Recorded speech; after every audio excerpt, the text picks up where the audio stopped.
They came when the sun was highest, and the fields were golden. The people of Gaia 5 did not have weapons, did not need them. They were settlers, dreamers, builders. They believed they were far from the wars of the core worlds, far from the politics of the council, far from the reach of monsters. And they were wrong, so very wrong, because the sky cracked open without warning. And from that crack came silence, no alarms, no threats, no declarations of war, just a ripple across the sky. And then the clouds turned black, and the fields caught fire, not from heat, but from something else, something wrong, something cold and hollow that made the very air scream.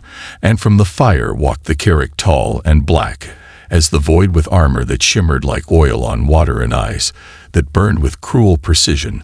They did not speak, they did not shout, they only moved and touched, and took. The harvesters were not ships, they were more like machines, shaped like thorns that pulse with a heartbeat. And everywhere they landed, women vanished, not killed, not hurt, just gone, as if plucked from the air by invisible hands, as if the world itself betrayed them. Children disappeared in the same breath, the little ones taken without sound or struggle, as if the soil opened up and swallowed them. And when it was done, when the thorns folded, and the Carrick left, the silence they left behind was louder than any scream. Men ran to the fields, to the homes, to the gardens. They ran to the nurseries and kitchens and churches, and all they found were shoes, dropped toys, cups still warm with tea, and echoes of laughter that no longer existed. Some tried to follow, some fired old rifles into the sky until their hands bled. Some fell to their knees and wept because they knew something greater than war had happened, something darker than death had passed through their world and taken everything soft, everything warm, everything worth living for, and left only hard things behind: fire, blood, and rage. Marcus Vale stood in the ruins of his home, staring at the empty bed his wife had made that morning, the blanket still folded, the pillow still holding the shape of her head, and in that moment something inside him burned clean, not grief, not sorrow, but something older, something primal, a promise that no one would ever take from them again. Not without fire, not without blood, not without learning what it truly meant to provoke a human stripped of love. They gathered that night beneath the ruins of the chapel, men who had never lifted a weapon, men who had buried daughters, men who still had their hands covered in ash and bone.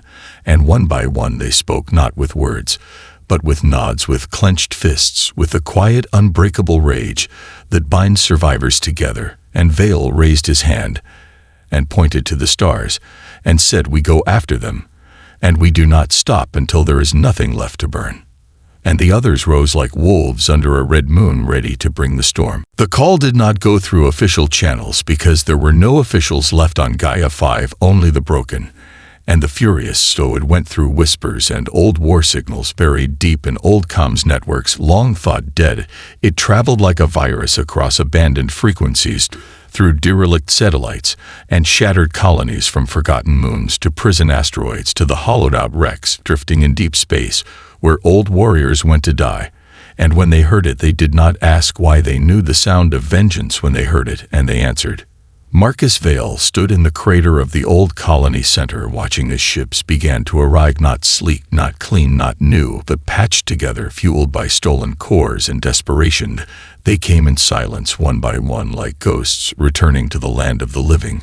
Some were veterans of the Orion, push-wearing armor older than most of the galaxy. Some were ex-mercenaries with cybernetics twitching from old trauma. Some were farmers like Vale, but with murder now in their eyes.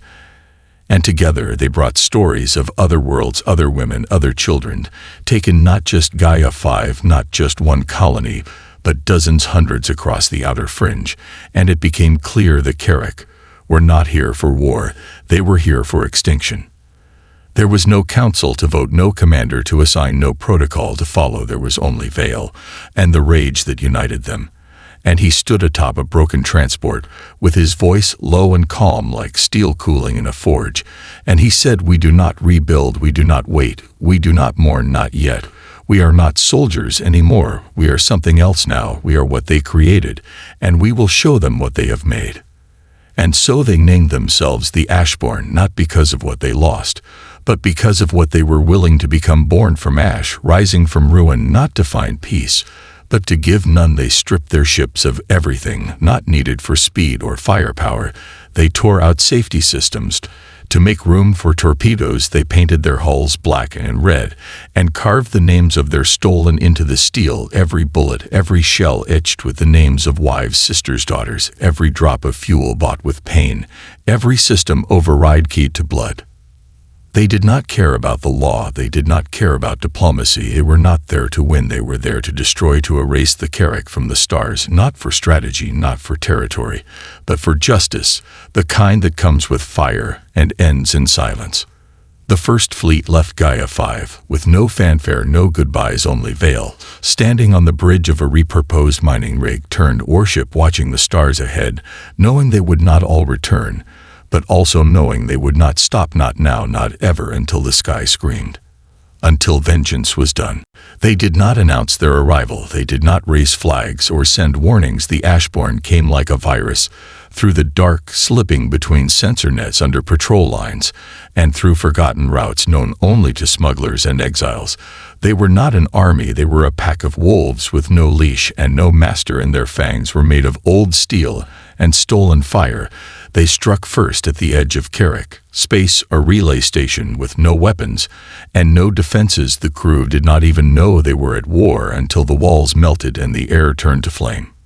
Inside the wreckage, they left a message scratched into the blackened control panel, the names of every woman taken from Gaia 5, written by hand in blood and fire. The second target was a logistics hub orbiting a gas giant home to 6,000 Carrick, and none survived. The Ashborn came in silence, cutting power and life support with surgical cruelty, and when the defenders tried to regroup, their command center was already gone, torn apart from within by saboteurs wearing the faces of their dead. The Carrick High Command called it terrorism, at first called them scavengers, called them desperate cowards lashing out from the fringe. But their ships kept vanishing, their stations kept burning, and their colonies began to whisper of shadows and ghosts of weapons that screamed in languages they did not understand, of hulls painted with the faces of human children, and of one name whispered across every burning world: Vale. Marcus Vale did not smile, did not speak, did not rest. He sat in the war throne of the ship they called the Iron Howl, and he watched the stars fall into place, watched every strike go deeper, every victory darker. His men were changing, their eyes colder, their hands steadier, their laughter quieter. They were not soldiers anymore, they were vengeance given form, and they fed on fear and fire. They hunted Carrick warships in packs, attacking from blind angles, using tactics born in desperation and refined in blood. They did not fight fair, they did not fight clean. They used radiation bursts, hacked navigation systems, turned stars into weapons, and every kill was marked on the hull of the ship, every soul taken a step closer to justice. The Carrick began to adapt, began to build thicker hulls, stronger shields, more patrols, and the Ashborn adapted faster. They weaponized asteroids, redirected comets, filled with explosives, hijacked supply drones loaded with viral code. Their genius was not in numbers or strength, but in fury and imagination, in the knowledge that they would rather die screaming in fire than live with silence. And still the message spread across the stars: the humans are not broken, the humans are not gone, they are coming, and they do not want peace, they want reckoning. They are wolves in the void, and they are hunting. The Carrick did not understand what they had started. They thought the humans were weak, because they mourned, thought them soft, because they loved, thought them defeated, because they grieved. But they did not see the change, did not feel the temperature shift in the dark places between stars until it was too late, until the Ashborn were not just whispers, but a wildfire, until Carrick nobles started vanishing from their ships, until fleet admirals were found dead in their sleep with knives forged from Terran steel buried in their chests, and the words Gaia 5 carved into their walls. Carrick propaganda called them terrorists, at first pirates, insurgents, nothing more, but the people knew the truth. They saw the footage leaking from war zones, showing human warriors covered in soot and blood howling as they fought with rage in their eyes and fire at their backs. They saw the Carrick screaming orders, while their ships were split apart from the inside by saboteurs who laughed as the air ran out. They saw the Iron Howl drift into orbit above a noble world, and give no warning, no speech, only silence before opening fire and turning cities into memories.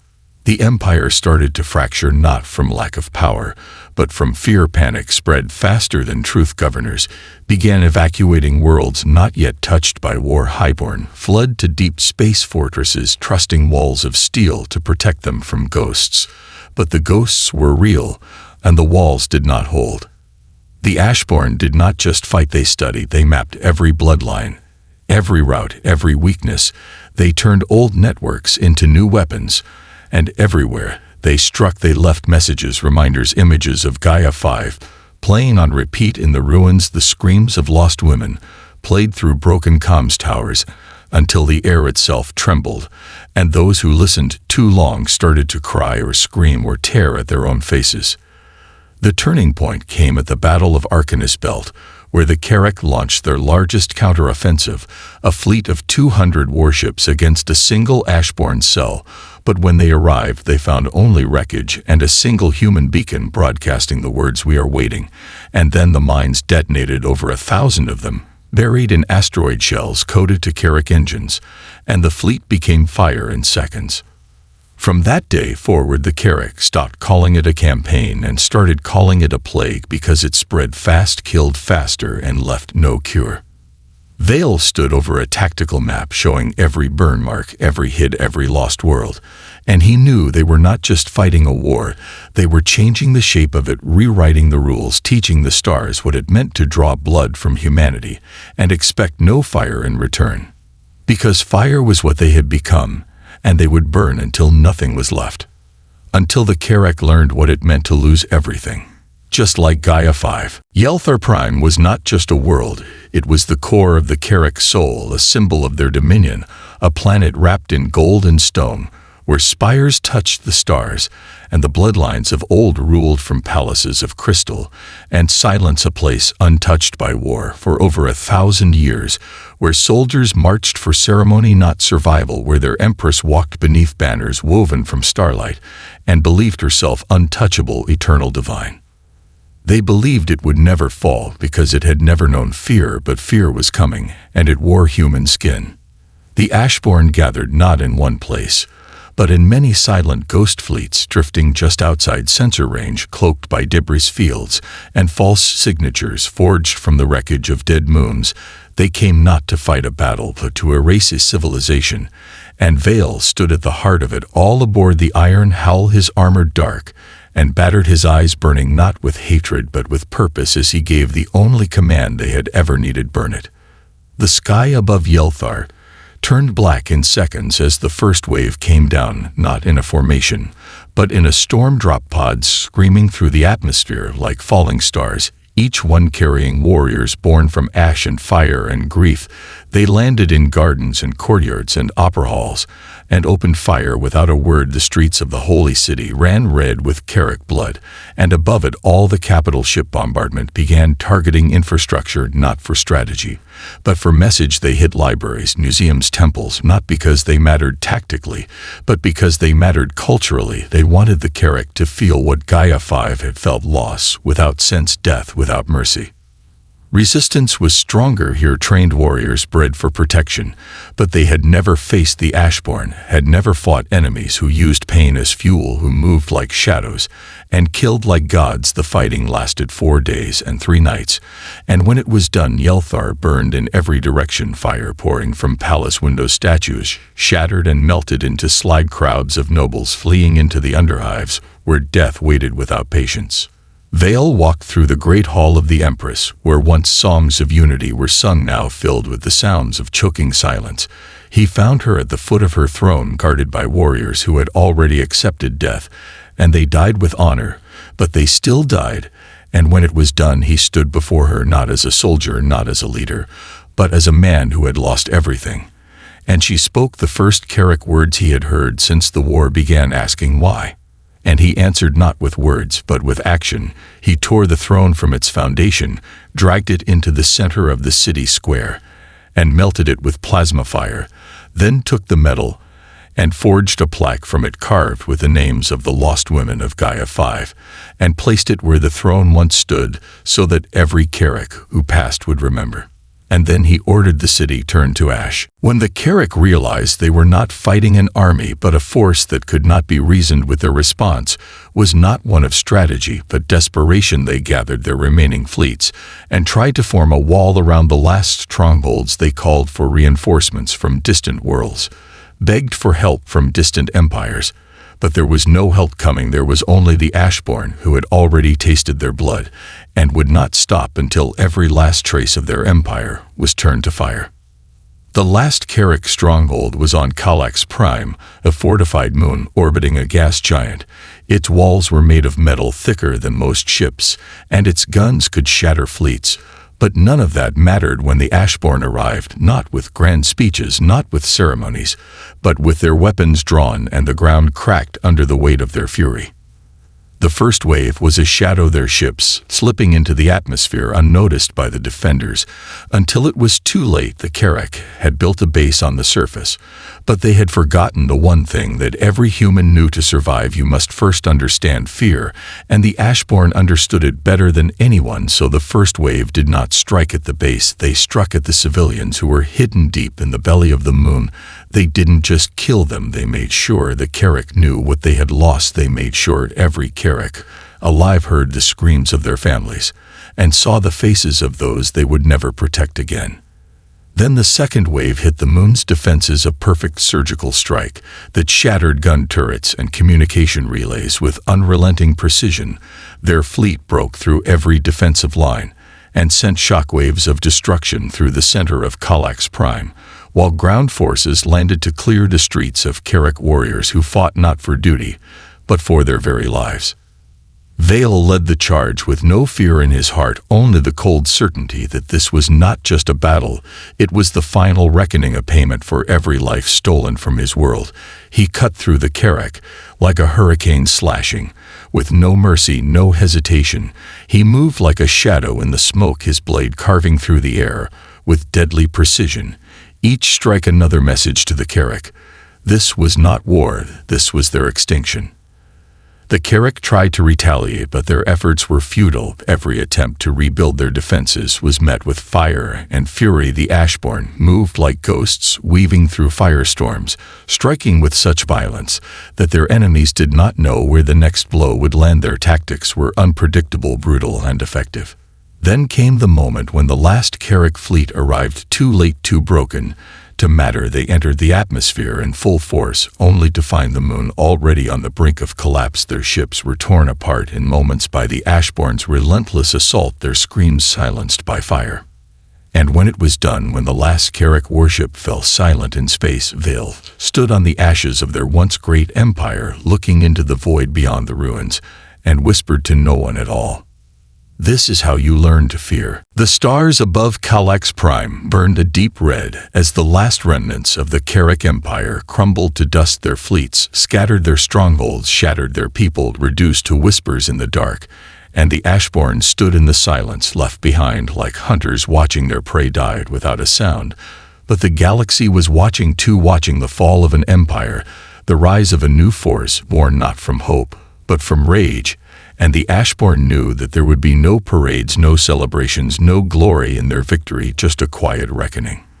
Vale stood alone in the middle of a ruined plaza, the walls around him marked with the charred remnants of Carrick banners, the bodies of fallen warriors scattered like refuse across the ground.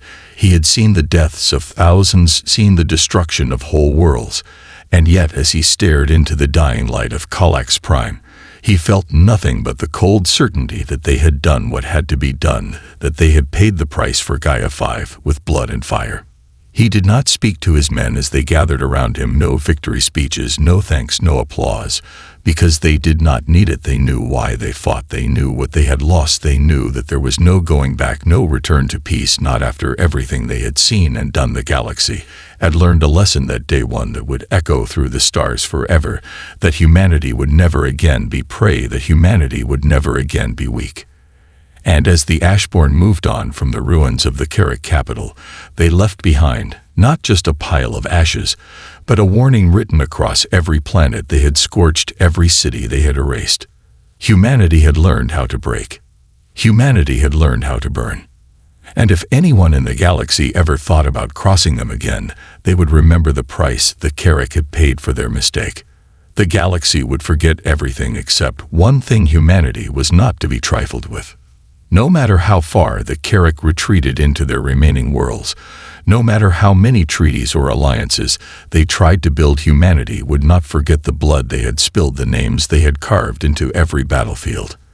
And so the ashes of the Carrick remained scattered through the stars.